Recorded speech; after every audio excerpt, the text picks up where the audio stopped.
What is up, guys? Today's video I'm going to be showing you guys how to get unrestricted on eBay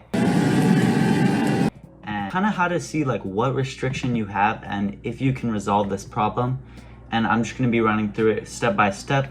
Now, most of the restrictions are just because you have not verified your identity or your information, and they just don't want some scammer on their app before they have all the verified identification. So they'll put you on a restriction or a hold. Now, you also may have a banned account, which means that they have figured out that you are under 18 or that you have scammed someone, have not sent out their item, then they will put you on a ban. And you could always still resolve a ban, and that's what I'm going to be going over today with you guys. So let's get right into it.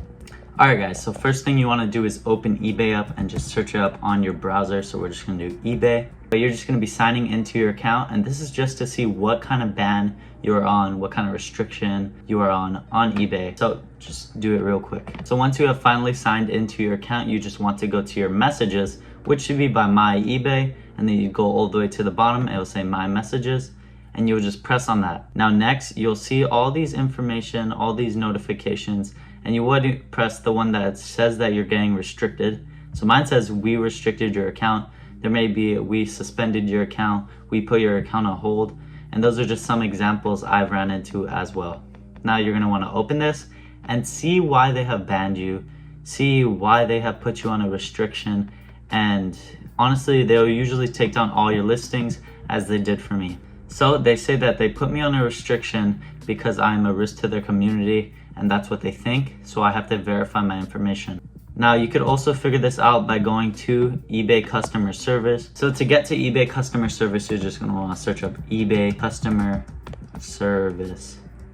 Now this is kind of obvious and it's very simple to do. It will just be the first one, and you want to message them because normally a lot of people out there do not want to talk to an eBay worker because that's kind of weird. So after you have searched eBay help home, you can contact us, which is right down here, and this will let you honestly get options, choose options, account hold restrictions and suspensions, and this will honestly most likely help you throughout the whole thing. Now after they have told you what is wrong with your account and how you could get unsuspended, then you're just going to follow those instructions. So as you can see, I just talked to a worker and it sent me an email about me talking to them, and all I have said was basically that I am on a hold and I don't know why, and they just told me to input all my information into this website they gave me. It will also be in the description down below, so just click on that. This is so that they can verify your information, and you should honestly be unsuspended like that. So I hope this video helped you guys, and I'll see you guys later.